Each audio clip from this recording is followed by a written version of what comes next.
In our today's video, we are going to have the critical analysis of one of the famous character in the Canterbury Tales by Geoffrey Chaucer, and it is the Prioress. Who was the Prioress and what role she was playing in the society? So we will have a detailed critical analysis of this. Before moving forward toward the Prioress, let's have the short introduction of the Canterbury Tales. Canterbury Tales is basically a book in which there are 24 tales, mean 24 stories. Once upon a time in England, 30 people were on the pilgrimage, and one of them gave the idea that we have to rest aside and we have to tell stories to each other. So at that time, 24 of them told the story to each another. So the main reason of writing this Canterbury Tales by Geoffrey Chaucer is to highlight, is to operate the main functions of the society, the main leaders of the society, the main professions of the society. At that time, the society was very corrupt. People were traditionalist. They were following the tradition. They were not rationalist. So, basic motto of Geoffrey Chaucer's is that the people to think rationally, not traditionally. He want to highlight the main domains of the society who were very corrupt. He don't do direct criticism because if he do direct criticism at that time, so he was highlighting the main characters, the main leaders of the society. So he used some of the techniques, some of the features are included in the Geoffrey Chaucer's writing, which include humor, irony, satire, poetic license was used.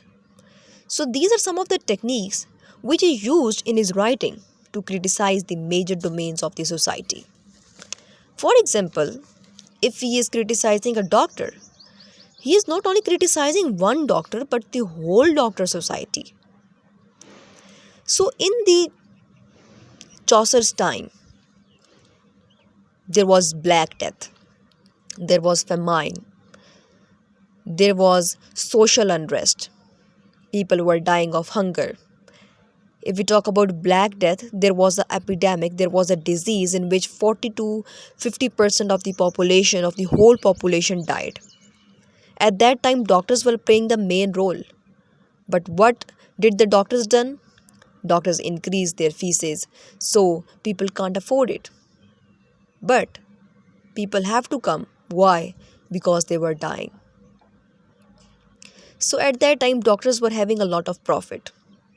Instead of helping the society by having the free checkup, they were increasing their fees, they were doubling and tripling their fees to have enough profit. Dr. Physique is one of the major example in the Canterbury Tales of the Doctor Society. But today we are going to do the critical analysis of the Prioress. Have a pen and paper in front of you and write on the captions and write and take the notes what I am saying. The Prioress is basically the head nun, and Prioress is one of the example of the corrupt church leadership. It is a complex character playing double-sided role. On one side, she is a religious devoted lady, every time praying, but on the other side, she don't care of people. She only focuses on her appearances, on her etiquettes, and on her style. The Prioress is also known as Madame Eglantine because of her beauty. The narrator spends much time in describing her table manners, her etiquettes, but he provides no description on her clerical work. She represents the ideal of religious devotion and pity. Being a nun, she exhibits the traits that are not traditionally associated with her character, such as vanity and materialism. Chaucer's portrayal of the prioress was very much significant at that time because the professions of the society were playing double-sided role. They were hypocritic, they were playing superficial roles at that time.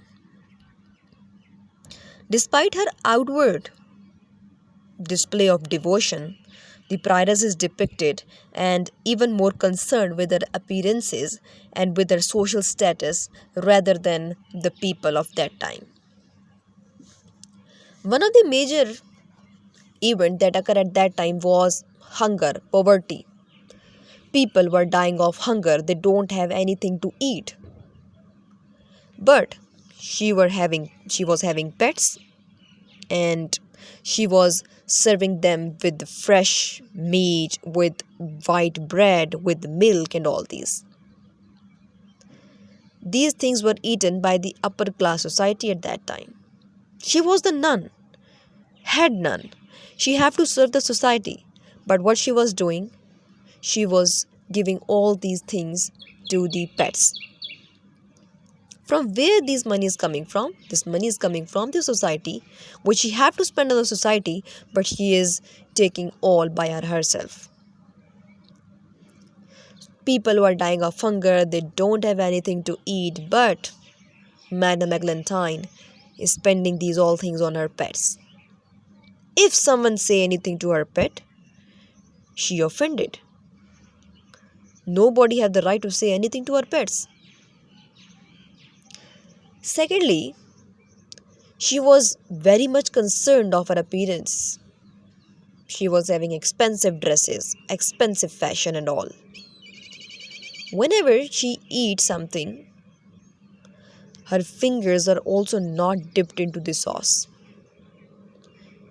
She was having 3 or 4 servants with her. She was enjoying her life behind the curtains. Chaucer also explained her voice, that she is singing the Bible with the sound from her nose. He also explained his beauty of her forehead and all. If you are a prioress, if you are a head nun, if you are a leader of the whole Christian society, so who allowed you to uh, sing? Who allowed you to have such an expensive fashion and all? She was speaking French language. French is the language of the upper class.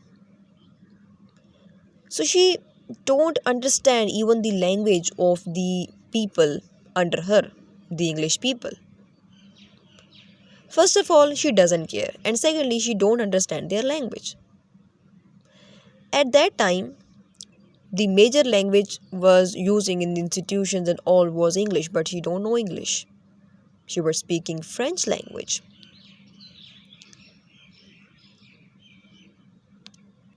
Furthermore, she was having an expensive brooch on her waist, the beads which she used to pray. With the Roman writer, the Roman narrator, the poet Virgili, have a statement written on the beads, written on the brooch, love conquers all. And she was wearing such an expensive thing because she want to highlight her wealth. She was a prioress, so why she is not serving to the society? She simply don't care of the society. People were dying of hunger, she don't care. She was serving highly expensive food to her pets. Chaucer highlight to the society to tell people that all the leaders, all the characters they have, the leaders, were playing double-sided role. In front of people, she take the beads in her hand that she is praying, but behind them, she don't. So Chaucer asks us to be skeptic. Skeptic means to be doubtful.